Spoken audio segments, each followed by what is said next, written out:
Vijayawada BRTS రోడ్డులో వామపక్షాల నేతృత్వంలో మహా గర్జన సభ జరుగుతోంది. సిపిఐ రాష్ట్ర కార్యదర్శి రామకృష్ణ మాట్లాడుతున్నారు. ప్రత్యక్ష ప్రసారం ద్వారా చూద్దాం. దేవినేని ఉమా గారు అంటారు, రైతులందరూ సంతోషంగా ఉన్నారు, రిజర్వాయర్లన్నీ నిండాయి, ప్రతిపక్షాలు మాత్రమే కడుపు మంటతో ఉన్నాయని చెప్పాడు.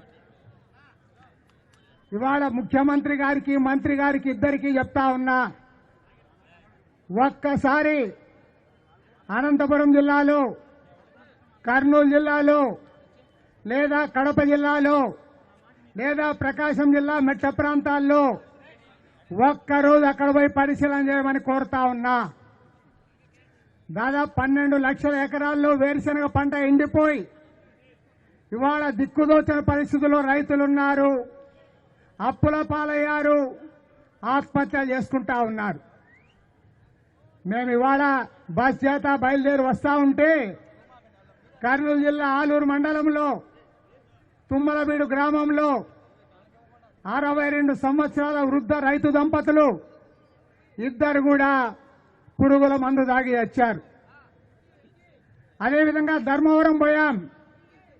చంద్రబాబు నాయుడు గారు ముఖ్యమంత్రి అయిన తర్వాత ఈ 4 ఏళ్ల కాలంలో 26 మంది చేనేత కార్మికులు ఆత్మహత్య చేసుకున్నారు.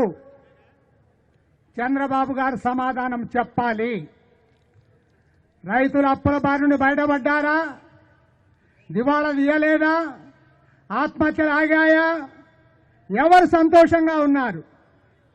మీరు మాత్రమే సంతోషంగా ఉన్నారు. అందుకోసం ఇవాళ మార్పు రావాలని చెప్తా ఉన్నాం. ఇవాళ ఈ రాష్ట్రంలో ఈ 4 ఏళ్ల కాలంలో రైతులు ఎవరైనా బాగుపడ్డారా? చేతి వృత్తుల వారు చాకలి, మంగలి, కమ్మరి, కుమ్మరి, వడ్రంగి, చేనేత, గీత, యాదవ, కురువ, బోయ అనేక వెనుకబడిన కులాల వారు ఎవరైనా బాగుపడ్డారా? ఎవరు కూడా బాగుపడలేదు. తెలుగుదేశం పార్టీ ఎమ్మెల్యేలు, మీ పార్టీ పార్లమెంట్ సభ్యులు, అదేవిధంగా మీ మంత్రులు దర్జాగా బ్రహ్మాండంగా సంతోషంగా ఉన్నారు.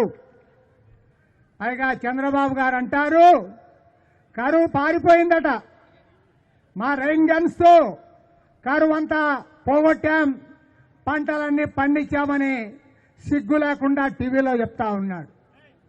చంద్రబాబు నాయుడు గారిని అడుగుతా ఉన్నా, మీ రెయిన్ గన్స్ ఎక్కడున్నాయి? మీ పార్టీ ఎమ్మెల్యేల ఇండ్లలో ఉన్నాయా? మీ ఎంపీ ఇంట్లో ఉన్నాయా? లేక మీ మంత్రుల ఇళ్లలో ఉన్నాయా? మీ జిల్లా కలెక్టర్ల ఆఫీసుల దగ్గర ఉన్నాయా? ఎక్కడున్నాయో చెప్పమని అడుగుతా ఉన్నా. సభా వేదిక ఉండి చంద్రబాబు గారిని ఛాలెంజ్ చేస్తా ఉన్నా, ఈ రాష్ట్రంలో 1 ఎకరా భూమి, 1 ఎకరా ఎక్కడైనా రెయిన్ గన్స్ తో కాపాడావా?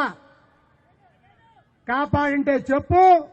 వేదిక మీద ఉన్న నాయకులందరూ కూడా మేము అక్కడికి వస్తాం. స్పష్టంగా అబద్ధాలు చెప్తావా? ప్రజలను మోసం చేస్తావా? కాబట్టి ఇవాళ ప్రజలకు అన్ని కూడా అర్థమైపోతా ఉన్నాయి. ఇవాళ రాష్ట్రంలో ఏం నడుస్తా ఉంది? రాష్ట్రంలో ఒక లంచగొండి రాజ్యం నడుస్తా ఉంది, అవినీతి రాజ్యం నడుస్తా ఉంది.